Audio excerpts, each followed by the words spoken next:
Dħalt fil-politika u fil-Partit Nazzjonalista biex inwettaq bidliet u bidliet drastiċi, determinat li nagħmel dan. Iddikjara dan il-kap tal-Partit Nazzjonalista Adrien Delija meta l-erba' kien mistieden fil-programm Disset fuq l-Istazzjon Nazzjonali. Il-mod kif nagħmlu l-politika li jiena rrid u rrid b'saħħa tant illi kienet anke fil-kampanja elettorali tiegħi waħda mill-għajtiet prinċipali tal-mod ġdid il-politika dan nagħmluha minn isfel għal fuq. Jiġifieri li nisimgħu n-nies, nagħtu każ xajdu n-nies u niffurmaw il-politika. Adrien Delija qal li dawn il-bidliet waslu għal reżistenza imma huwa determinat li l-bidla tkompli b'mod ġdid ta' tmexxija għaliex jemmen li b'dan il-mod jista' jqarreb lill-partit lejn il-bżonnijiet tan-nies. Iddikjara li huma ħafna dawk li qed jifhmu dan il-bżonn tant li internament l-appoġġ lejn Adrien Delija żdied.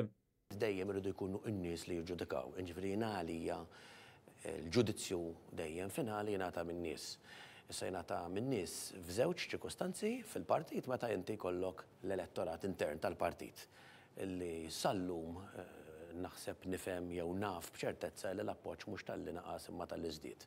Imma mbagħad finalment partit qiegħed hemm biex jippreżenta ruħu għal appuntamenti elettorali li dawk għadhom ma waslux u allura irridu nistennew il-ġudizzju. Adrien Delija tenna li hu se jibqa' kommess li jagħmel bidla drastika u rivoluzzjonarja fil-Partit Nazzjonalista. Ma jistax irid ikun hemm a seamless transition illi f'daqqa waħda inti tirranġa ftit jew fine tuning, jekk jien qed nipprova nbiddel l-affarijiet b'mod drastiku, revoluzzjonarju, illi minflok ikollok il-ftit ġalk mamar li jaħsbu li jafu kollox u jiddettaw huma u għalhekk kien li l-Partit Nazzjonalista tilef żewġ elezzjonijiet massiċċi. Mistoqsi jekk jibżax mill-elezzjonijiet ta' Mejju fl-isfond tal-attakki li saru fil-konfront tiegħu, Adrien Delija qal li huwa se jidħol għal din l-isfida b'konvinzjoni. Jibża min jagħmel il-ħażin, jibża min ikollu xi ħaġa x'jaħbi. Meta inti qed tagħmel xi ħaġa li temmen fiha u qed tipprova tipperswadi n-nies, inti mhux tibża trid, inti trid tkun konvint minn dak li qed tagħmel. U taħdem iktar minn qatt qabel partikolarment meta ssib ix-xkiel jew il-mewġ. Ħalli dak li inti temmen fih, tipprova twettaq. Adrien Delija ddikjara wkoll li jekk fil-Partit Nazzjonalista hemm inħoss li m'għandux jibqa' jaqdi s-servizz tiegħu għandu kull dover li jimxi mal-istatut tal-partit. Jien qiegħed biex nagħti servizz, jien qiegħed biex inwettaq missjoni, jekk ikun hemm xi ħadd li jidhirlu li dik il-missjoni jien ma nistax inwettaqha, sakemm tkun ġustifikata u n-nies li eleġġewni jridu jneħħuni dak kull proċess demokratiku.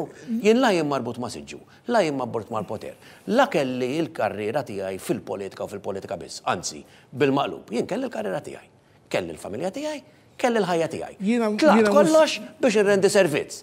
Issa jekk lil min qed irrendi servizz ma jridux dak is-servizz, jiena m'għandix xi ħakma tal-poter jew xi seta' fuq in-nies, jien xogħli li naqdi, li nservi u li nipperswadi.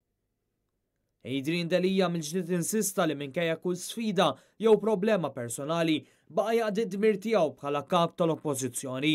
Fost oħrajn it-tlieta, Adrien Delija kompla jiddefendi l-aħjar interess tal-poplu f'kawża li fetaħ huwa stess kontra l-beħħ ta' 3 sptarijiet Maltin mill-Ministru Konrad Mizzi.